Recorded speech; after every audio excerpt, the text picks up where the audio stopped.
celebration of the literary arts here in Saskatchewan. Today, I'm very pleased to welcome Amy Jo Ehman. Amy is an award-winning writer of memoir, history, and food.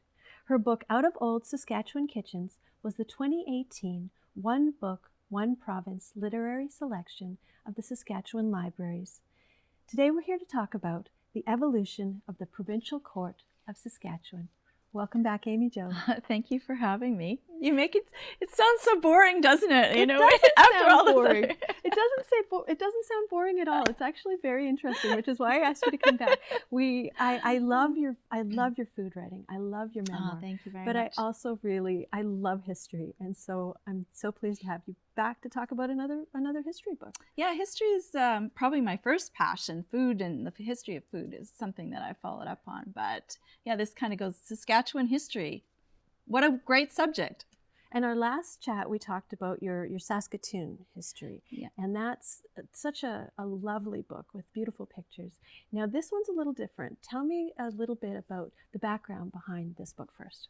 This book was a commission. So I was commissioned by the Provincial Court Judges Association to write a history of the Provincial Court, which is 40 years old. The modern court, called the Provincial Court, was established 40 years ago.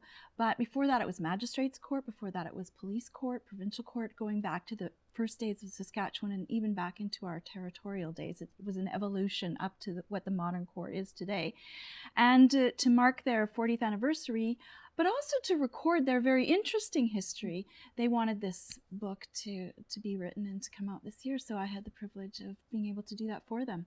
Well, and so many times with these types of stories, it's an inside story. There's only a few people that know it, but it's too interesting for just those people to keep it. So this is something that was commissioned for a specific group, but it really has something for all of us to learn from. Many people will remember in the mid-1990s, the judges of the Provincial Court of Saskatchewan sued the province. And the issue that they sued the province over was judicial independence, separation between the judiciary and the elected politicians of the day. It was a very difficult time for the judges, and they did not speak publicly about it, really. You know, they had their spokesperson who addressed the media and that sort of thing. But I was able to interview judges and look at the boxes of archives that relate to that period of time.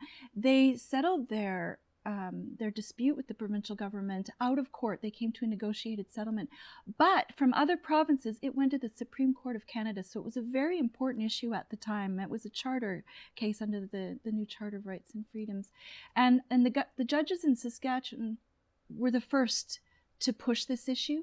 They became the subject matter experts for the other provinces. And when the Supreme Court ruled, it totally came down with the position of the judges. So, and to this day now, there is an independent commission that makes decisions about the provincial court, like salary and pension and where it's located and that sort of thing. So it's no longer elected politicians making those decisions about judges. So the point that you make about their insider knowledge is so important to the reason why this book was written. Those judges are now retired, and some of them are passing away, and they wanted those stories recorded for history. And so for the insiders, it's important to have it. Mm-hmm. But it's such a mysterious world for most of us, because if we do have to deal with the courts, it's usually a time that isn't a pleasant time in our lives. So what are some of the other stories that you found interesting? There are so many amazing stories. Some of the judges, you know, almost all judges at some point in their career travel on a circuit. Mm-hmm. They get in their car in the morning and they drive around to smaller communities where they hold court, sometimes 2 or 3 in a day. And some judges, their circuit is so large, they get up in the morning and they go to the airport. And they fly to very distant communities where they hold court for the day. Some of those stories about road warriors, you know, they call themselves out. For instance, there was a judge in Prince Albert, long retired, but he was being a judge pre-airplane, so he was dog sled and canoe, you know, to get to court, and then airplanes came in, and he claimed to have flown 1 million miles or more to get to his courts in the north. So he was a colorful fellow. I can tell just from the stories about him. So that's recorded in there. Another story that I think a lot of people are not aware of is that the first female judge in Canada, at least that I've been able to find, was in Saskatchewan. And her name was Judge Jean Ethel McLaughlin. She was appointed in 1917 judge of juvenile court. once again, she traveled all over the province to hold court for young offenders in their communities. So that was great to be able to tell her stories. And it just, many, many wonderful moments that the judges had in there. They look back now fondly on those stories, but also some more difficult stories. One of the first and only judges that I've known of who was actually an attempted murder on his life while he was sitting on the bench occurred in a courtroom here in Saskatoon back in the 70s. So I was able to put that story into print as well. Wow. And you're such a cheerleader. You're such a booster for Saskatchewan in all of your in all of your books. And in the stories you've just told me today, Saskatchewan really is a leader. So many times we look at Canada and people say, "Oh, Saskatchewan, they're backwards." But there are so many places where Saskatchewan is so far ahead of everyone else.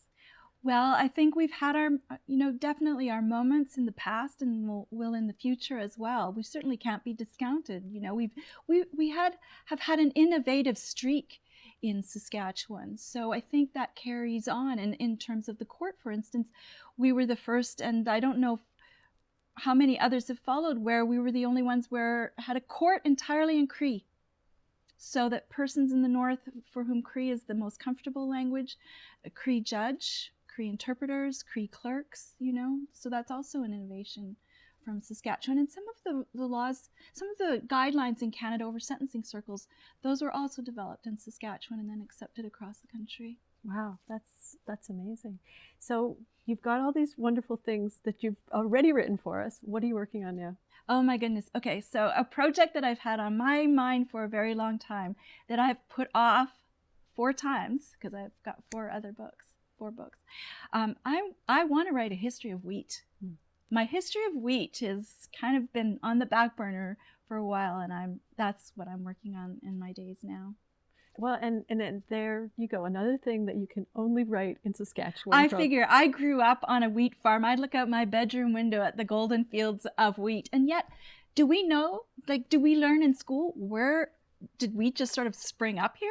What is the history of this thing that's so important to our economy?